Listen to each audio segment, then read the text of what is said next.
Everyone wants to live an inspired life, yet so many people search for happiness following the footsteps of peers and taking advice from people who have different values and outcomes to which they're searching.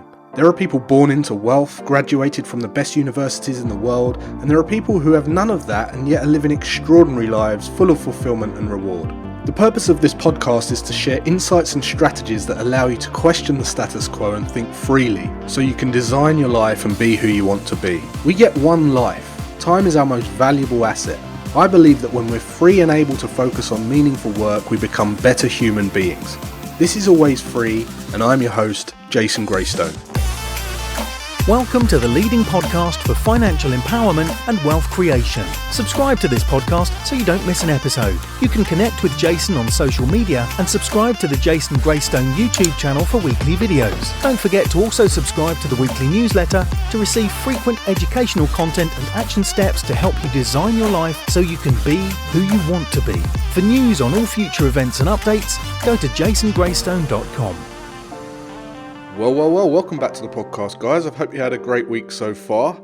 And if you're listening to this first time, this is the number one podcast for financial empowerment and wealth creation.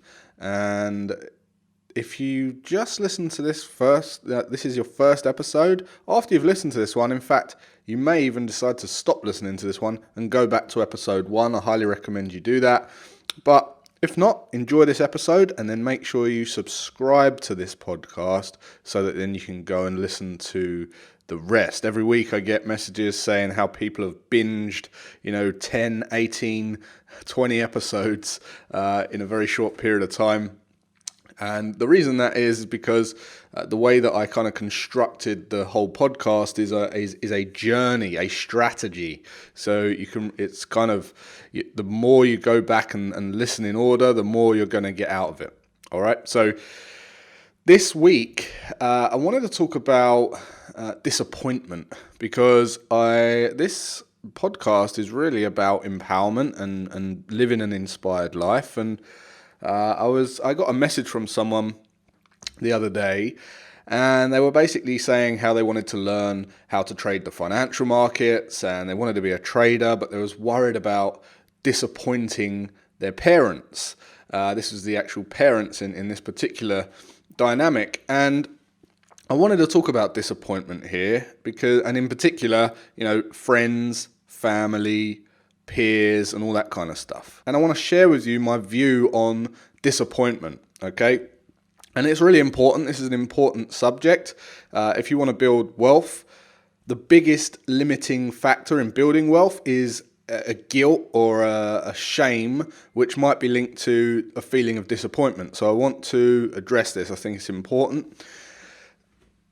So if you're an entrepreneur, or you're going to do some business, or you're thinking about doing something a bit different to the majority of the people in your life, okay, you're likely to get grief or hassled from your family or your friends or from people in your kind of circle network because they don't have the same vision as you. And listening to their advice stops a lot of people going and doing something that they want to do. And the reason it stops them doing what they want to do is because they're just not aware of certain social dynamics, okay? So before I really get stuck into it, the first thing you have to understand is that everyone, as I've said before, everyone has a hierarchy of things that are important to them in their life, okay? The values, right? The desires, and you'll have a list and there'll be an order. Okay, there'll be an order of most important things right through to the least important things.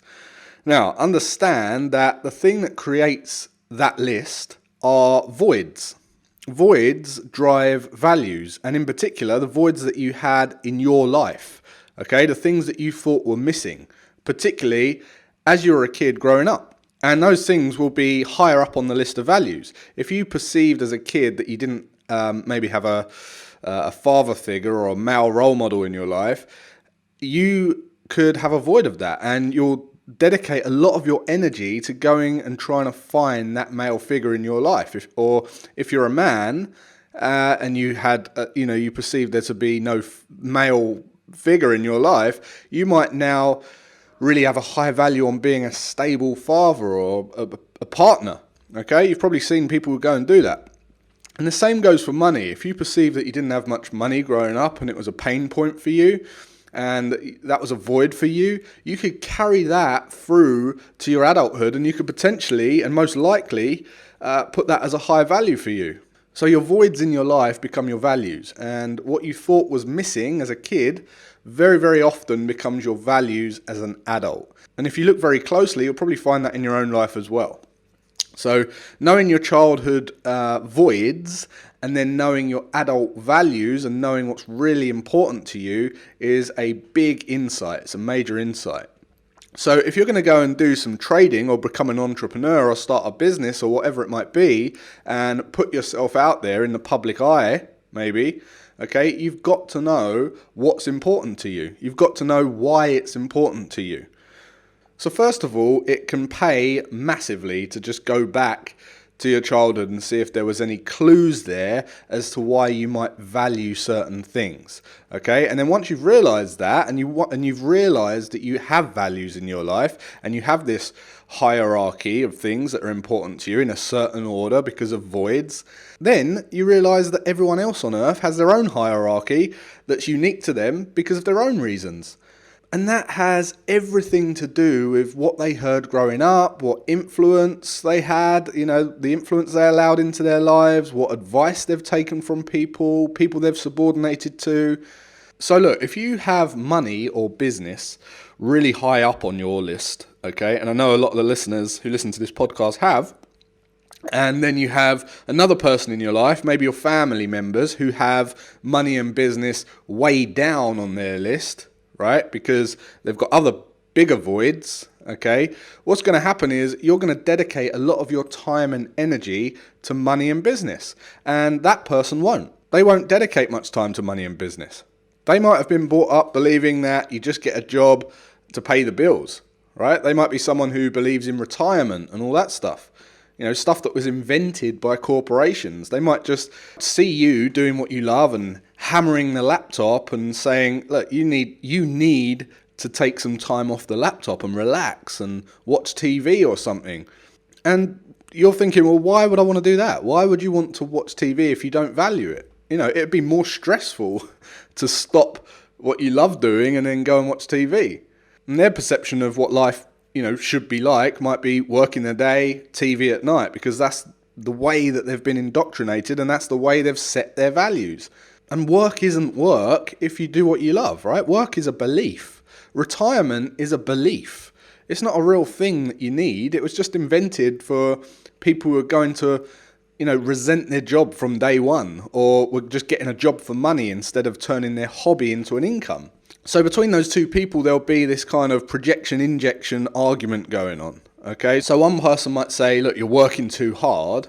And look, if you're not aware of their values and you're not aware of what's going on, you might say, well, what do you mean I'm working too hard? And you might even, fight back. You might say, well, you don't have any money. You hate what you do. You don't have any business and money, and you're always moaning about how you wish you had more free time from your job, or how you could free up your time from your job and get away and go on holiday and all this kind of stuff. And you'll be fighting with the person because what you are doing is just not that important to them.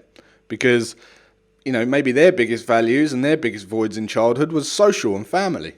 So when they say you need to go and spend more time with family and you need to chill out more and relax more and all that kind of stuff, all they're doing is projecting what's important to them onto you.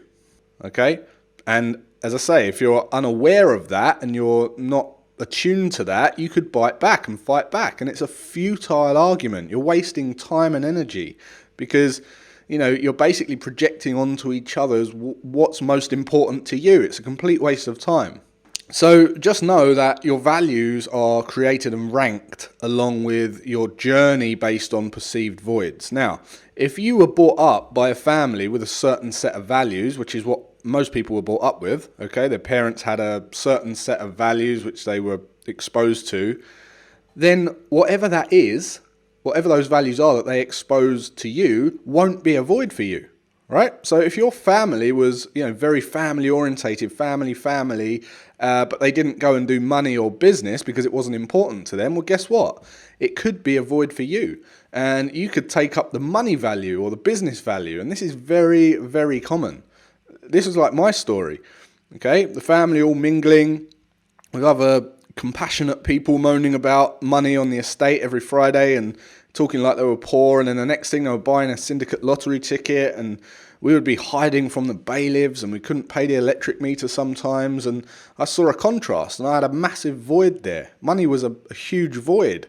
So I took up money, and there's many others like me. So when you want to go and make money, the parents with the family values might say you shouldn't be focused on money. You shouldn't be spending so much time doing money and business, right? And the projection injection argument begins again. And if you subordinate to your mum or your dad and you want to try and please them, okay, which is what 99% of kids want to do. They want to go and please and appease their mum and dad and make them proud. Then what we have is what we call a moral dilemma. Okay, to go and make them proud, it means you've got to go and do what's important to them, not you. In fact, if you want to make anyone proud, you have to go and do what's important to them and not you. They're not going to be proud of you and your values, because if your parents' values are family, guess what? They're going to be most proud of you when you go and spend time with your family and your grandparents and your brothers and sisters and all that, right? And you call them every day. But to you, that's not a void. You want to make the money or the business or have the adventure, the travel and all that kind of stuff. And vice versa, okay? I've seen people live their entire life. I've seen people in their 40s, 50s, 60s, okay, now, who have sacrificed what's most important to them, their highest values, to go and try and please and appease people in their other values. And it takes until a midlife crisis for them to realise, bloody hell, what have I been doing my whole life? I've been doing all this stuff that I hate just to go and get some kind of praise from my parents or peers or social group, and they've basically become praise slaves, okay? And this is what will hold you back. I see this really affecting people's lives. One of the wisest things that you could do is just spend some time looking up family dynamics, okay? If you put an entire family into a bowl and mix them all around, right, what you're going to find is a perfect blend of all the traits to empower all areas of life, okay? Research has shown that, one sibling might be academic and one will be creative. If one sibling's family, the other will be social. And research has said that through evolution, it's how we've been developed to survive the longest, have the longest possible chance of survival as a pack. So one gets the money, one gets the food. And it's like a diversified skill set and value system. It's almost like a perfectly orchestrated allocation of values so that one sibling can focus on one thing, one sibling can focus on another thing while the parents are focused on something else. And as a team, they have the highest probability of survival because all the bases are covered. So if you don't give yourself permission to honour the area where you're really most inspired to pursue and empower yourself in that area, then you could be trying to do what they say or what he's doing or what she's doing, and you basically shut down your own light. You just try and copy everyone else. And if you do that, the whole family falls over. I see in so many families where they all wake up in the morning and they spend their whole day thinking that they should be doing something else, and it holds them back from doing what they want to do.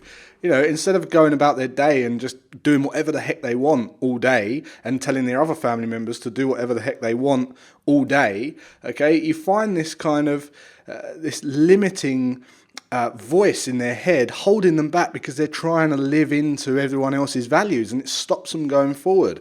So, whenever you hear people say things like, we should be spending more time as a family, ask yourself this: why should you? When that voice comes into your head, who are you looking up to at that point? What are you basing that on? Because the truth is, everyone just wants to get on with what they want to do.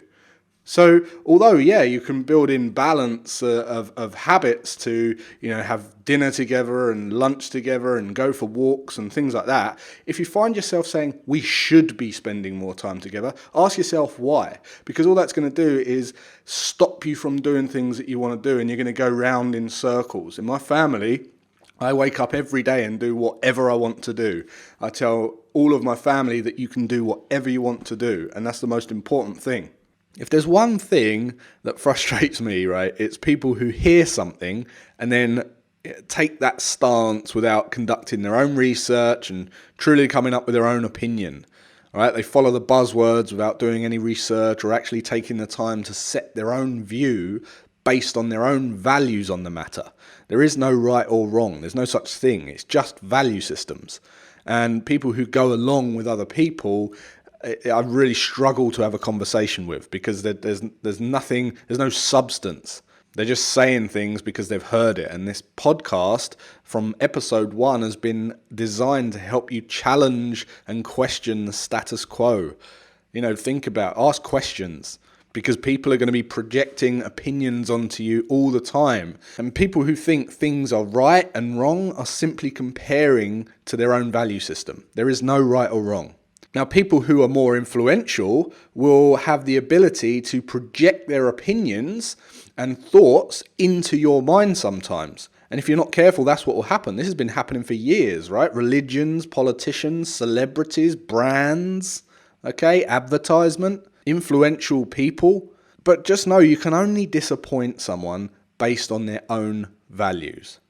And as I say, the best thing to do is ask yourself, the person who's kind of projecting their values onto you, ask yourself, do they have the life that I want? And understand their values and see why they might think that you're a disappointment. What happened, what do they value? What happened in their childhood? Why do they have their list of values in a certain priority order? All right, so just to give you really a practical example of all of this, what I'm talking about here, let's just say I'll kind of give you an example of how this works in all different dynamics. Let's just say there's a man who loves going out drinking and clubbing, okay? And we've got a club owner, a club and restaurant owner, and we've got a health and fitness expert, okay? Or a health and fitness service provider, okay? And there's a man that loves going to the club. He loves spending all his money on drink, and he smokes, and he goes to the kebab, and he buys the food in the club, and he spends all of his money doing that kind of stuff, okay? Now, if the fitness owner was to say to the man, how about you join my gym? The guy who values going to the club with his friends and spending all his money on drink and booze and smoking and eating and food and all that kind of stuff, he will say to the fitness guy, I don't have the money for that. Okay? Now, the guy who's the fitness owner will say to them, what you're doing is wrong. Right? Now, let's just say that the guy who keeps going to the club does that for too long, and he ends up getting very unfit, and the doctor gives him an ultimatum and says, look, if you keep going on the way you're going, you're going to have a heart attack because you're obese, your arteries are clogged up, you're drinking too much, you're killing yourself inside, and if you don't stop this right now, you're going to die, right? Now, all of a sudden the values will shift because there's a health void. So the guy will change all of his habits from going to the club and eating kebabs and drinking and smoking all that to buying health foods, to going over to the guy who's health and fitness and getting advice from him, being coached by him, spending his money on running shoes and health foods and a lifestyle change, okay? And if the guys who went out to the club said to the man, do you want to come to the club now and come out for drinks? The man might say, I don't have the money for that, because he's shifted his money into his highest values now. And the friends who are still going out to the club will say to the man, you're wrong for doing that. Okay? So that's a kind of complete cycle of how people project their values onto you depending on what their values are and how you're a disappointment. So when the guy's going out to the club, the fitness guy goes, you're a disappointment. And when the guy gets healthy, the friends go, you're a disappointment. Now, the major insight here is not once the entire time that the guy was going to the club and all the rest of it, did the friends who he was going to the club with say, you should get more fit. And not one time whilst the man was with the fitness instructor, ever did the instructor go, you should have a balance and go out with your friends more. Because they're not on their person's values. And just the same as family orientated people, the whole time you're with them, they won't say to you, you should do more business. So my advice is to imagine everyone on the planet who wants you to do A, B, and C. The government, the society, the parents, the grandparents, the girlfriend, the boyfriend, the husband, the wife, the friends, and all the people that, think that you should be doing something. Don't. Do what you want to do. And tell them that they should just focus on what they want to do, and then everyone will live a very, very empowering life. So there is no disappointment. The disappointment that's commonly confused is not living up to someone's values. That doesn't make you a disappointment. There's the only way that you can truly feel like a disappointment is if you don't do what you want to do, because that's what your inner voice is telling you to do. Listen to your intuition. That's the only thing that you don't want to disappoint. Otherwise, you'll end up full of resentment and regret. So that's it for this week, guys. Hopefully you enjoyed that. Hopefully you got value from that. If this is a message that a lot of people need to hear. I truly believe that when we're free and able to focus on our own purposeful, meaningful work, we become better humans. And just by sharing this message around, other people can empower their lives. Other people can take control of their lives and not be pushed around for the short time that they've got on this planet. So please share this with other people, guys. And until next week, have a great rest of your day and weekend, and I'll see you then.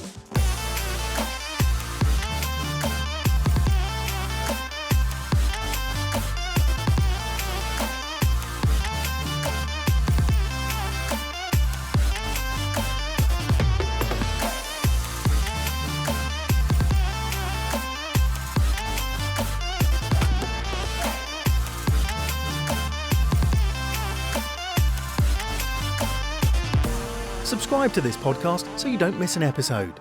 For news on all future events and updates, go to jasongraystone.com.